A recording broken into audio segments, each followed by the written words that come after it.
do, and like just like what's the point of essentially only touching the surface when you could dive deep into the ocean and see all the crazy shit that's underneath the ocean.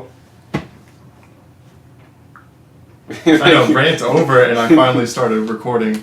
I'm so sorry, I didn't realize that's what you were doing.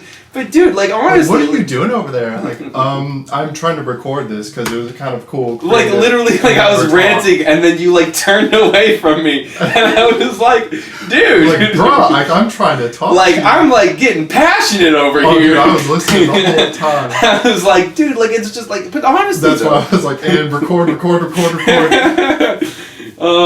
But no, like seriously, like if you don't attempt to utilize what you have in all of its manners, like if you don't try to use your tools to the best of their abilities, you're only going to ever scratch the surface, and that's just it. Like you'll never be able to fully grasp what it is that they're capable of, and then I mean you'll never achieve anything. Yeah, you almost have to like go in and like what I'll end up doing, like just go in and tweak with every single knob that's tweakable. Mm-hmm. And see what happens, and then most of the time it's going to be like really, really shitty. And it's like some like little plug-in. They're like, you know what? I've been passing on this thing. Like this is something from like FL Studio like 1 that they've had like some little equalizer thing. Like use that to like EQ stuff. No more no more visual stuff. Just listen to it and like use your ear. Just use your ear. No visuals for the sound of everything. Or like do something like that and like right and like and then you end up like progressing in other ways with that because now you're like really focused on your ears, and your ears are like the judge and what ultimately passes it, not like how it kind of looks going across like your meters and stuff like that, and like it's like making you move a little bit exactly. And like I don't know, so like whenever I went to Elephant Rock, I kind of went in there and I decided whenever I was going in there that I was going to be very selective with the shots that I took. Mm-hmm. Because up there I think I was listening to Jordan Peterson, and he was talking about kind of creativity and like all that jazz, and there was like we were talking about limits, and I was like, man, I don't want to go through 1,200 images, while I'm doing my photography, and I'm like, I really just want to like look around, and that's what I did is I looked around different areas, and I just kind of was like, all right, so like I would take a gander and be like, all right, so this whole view is gorgeous, but like, what do I want? What do I think is going to be the best image? So if I look around, and so I sat my backpack down around different areas, and like I would just look around, and I would just gander, and I would like take a stop, and I would just look, and I'd be like, man, like this is really cool. This is really cool. Like, what does it look like whenever I'm down low? What does it look like when I'm up high? What does it look like with this? Like, what do you think it would look like if I did a long exposure? What would it look like if I did an HDR? Like, what do I think would be the most interesting of all that? And like, granted, like, when you're going out and you're shooting, you don't always have like all the opportunities to do that, and especially when it's a large area that you want to shoot. But like ultimately, like I got some really cool shots, and like I did a lot of long exposures because I thought that they look really interesting because there's a lot of stuff that I could. Because it was a really windy day, so things were moving. I was like, man, you're gonna get some really cool. Like, yes, I was like, yes, some really like you could tell motion was in the shot, and like I just thought like, wow, that'd be such an interesting concept to just only focus on that.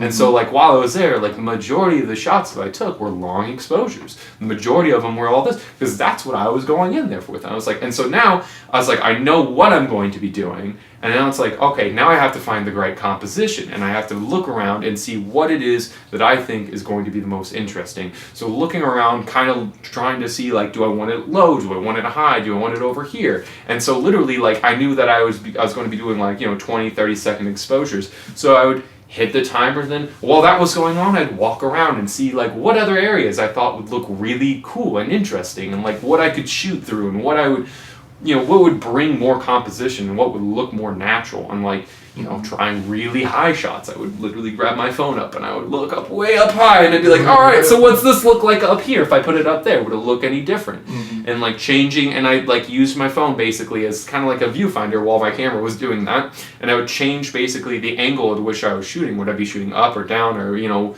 what have you? And I got some really cool shots that I really enjoyed, but like ultimately the only reason I got those shots was because I took a step back and I decided to limit myself, and I decided to you know, hey, I want to make sure that I'm utilizing what I have, and like I want to push this one aspect of photography to the most of my capabilities. And then while that was going on there, while I was doing all these long exposures, I got to think like, well, how else could I go about improving this? You know, it was in my mindset, and I was like, okay, so if I want to do this in the future and I want to go to like these different areas that have like, you know, waterfalls and things like that, like, you know, I'm kind of stuck to where I have to do it during, you know, almost golden hour, which don't get me wrong, golden hour, it's phenomenal, lovely, but I also want to be able to take long exposures during the daytime. And so I was like, well, now I have something to do homework on, something to where if I want to continue going down this road, continue going down this path, and want to improve on this one aspect of photography, like I have homework, I have research I can do, I have something I can look into, and I can know what to do. So next time I'm in this scenario, that toolkit up to date. Yes, a larger toolkit, a larger understanding of how I could go ahead and pursue this. And like ultimately, like what I've kind of decided is I'm going to end up getting a matte box, so I can literally get. It's so, you know, on cameras when they have that box at the very end of it, that's that. And so I mean, it has like a whole variety of different uses for different filters and a whole bunch of different things, which ultimately super awesome. Definitely want to go down that route. But just the idea of like right now I'm using a variable ND filter, which is like in layman's terms, it's like sunglasses for your lens. Yeah, I mean, okay, technically, like you're. That's exactly what it is. But the thing is with the matte box, you can buy these standard. I think they're 4x4 filters, and they're just. They're non-variable, and I could just go with different increments. And so if I wanted to, I could buy like a set of different degrees of neutral density filters, and I would be hunky-dory. I could know, like, I could play around more with specifically like that type, and I could, you know, like I could get a really strong one. So like during the middle of the day, you know, I could do it, and I would be perfectly fine. And another really cool aspect of it is it's a really quick and easy. You just take the filter out and you're hunky-dory, and you can have a polarizer already in there. And unlike the screw-on, which is just, dude, it takes like, fucking forever. Yeah. Like, I'm so scared every time that I'm not tightening it just right. That's kind of where I'm at too. Like I want to get like a drum machine thing, so I can just like start tapping away on shit and get like more into it. Because if I can get more into it, then I might be able to do just more emotion and put shit into it. Yeah, and it'll be like a cool thing to do and make it like easy, like basically. With just make it to where like so the like flow of consciousness. I go from one thing to the next. I don't have to worry about fucking with a bunch of shit. And that to me is like, it's huge. So that's probably going to be one of my next purchases is a matte box, just because it's. Get the computer first. I already got the computer. I'm hunky dory. But yeah, you get that computer. It'll be nice. Yep, I already have. Oh shit, man! I have like almost $1,000 already. Nice. Saved up. Nice. I'm proud of you. You're doing Thanks, good. Dad. No problem, son. But. See, so with the move and everything, like I've been calculating costs of different things and stuff like that, and then like I was like, oh shit, you know, if I do like leave the company, technically my 401k I could take it out, right? Because I have a 401k through the company, and I'm like, and I think there's a way, and I was doing some research into it last night. You can move your 401k into a Roth IRA, and so I was like, and then you have more control over it, and so I was like, I could do that, or. I probably won't do this, but just be okay with this concept for a quick second. I take the money out, right, and I get like a 20% deductible through taxes. Ooh, whatever, 20%, that's bad, but I get it. Like, it's cool. Point is, I could take that private jet filled with puppies. Yeah. I'm not that rich, but I wish. No, what I was going to say is I use that money for photography things. So the matte box, the filters, and then there's a specific piece of equipment. I forget exactly what it's called, but basically it's for long exposures for astrophotography.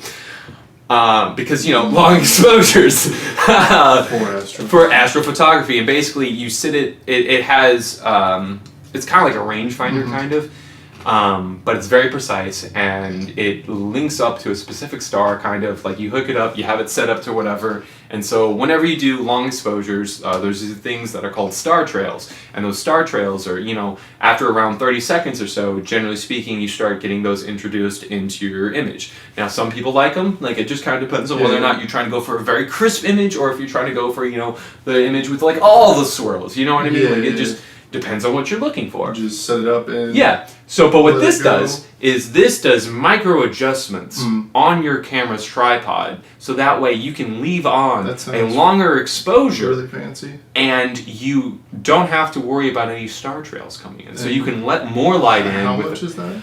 You're looking at like $400 to $500 probably. Oh, okay, that doesn't... Well, I mean, that's for the cheaper ones, but... Okay, I was gonna say, it's like, man, something tells me that for like a little like microcontroller and everything to actually adjust it, because you're like barely adjusting shit. Yeah, no, it's like it has to be super fine. small. It's like $400 or $500. Like, I don't like the sound of this. Yeah. So that's a thing. So you have whenever people have like the 8-grain cameras, like just for the sensor or something. You mean just for the lens? Oh, exactly. The lens itself is like $8,000, and then like the body itself is like $8,000, and then some people have like like $1,000 tripods, and then like you start getting into like all the accessories, because then you have to have like battery packs, and then external monitors that are attached to it, and then like there's a lot, and then like now, like I was looking up videos about like going to Colorado, it's gonna be gorgeous, and I was looking at this one dude who is doing tons of different astrophotography, and like some of the stuff that he likes doing with like landscapes, and he did some in like the Grand Canyon, different areas with like some of these like really intricate limestone. Was it Gary Ladd? No, it wasn't Gary Ladd. You're talking to Gary Ladd? But I love Gary Ladd. He's an amazing photographer. Bless that man's soul. Anyway, so this man, what he was doing is he likes, what he'll end up doing is, he'll stack multiple layers of images, and he got kind of bored with the concept of just having the landscape by itself, because then you light up the landscape, but then like, okay, the landscape's whatever. So he's like, what can I do to make the landscape itself a little bit more intricate? And so if you draw light into one specific area, it kind of highlights that, and you can still kind of keep some of the areas a little bit dimmer, but it makes the landscape kind of like focus on one area, and so you still have the composition of the landscape, and you have like basically a focus point on the landscape, and you have the stars in the background, and so like that in itself was a super interesting concept. Yes, sir. Yes. I want to stop, because it sounds like you're doing exactly what I noticed I started doing with Megan, and it was so nice, and then also with Day, and maybe it would help you to like, it helps just to have like a friend in the room sometimes.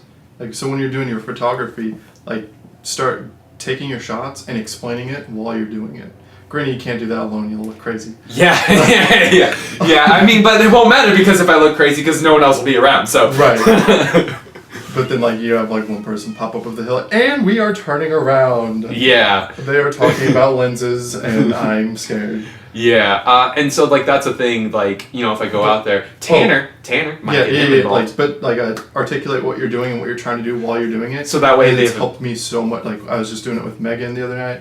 It helped so much, because, like, just have, like, a secondary opinion and making sure that I know what I'm doing while I'm doing it, and not just making up stuff that I know. Like, yeah, I get you. And then it kind of, like, keeps you in the moment, and then focused. Kind of in check. Yeah, and focused and in check. Yeah. Yeah. I get you. And I don't know. Like, but then on to like the continuation of that. It's like, all right, well now if I want to do that, like a lot of stuff that he does. I mean, granted, he does like some stuff where it's like just like he highlights himself in it, which I mean that's kind of cool. But then I would need another person or a remote, which I can buy like a Bluetooth remote, whatever. I can do that. But more so, what I would be interested in is highlighting the actual landscape.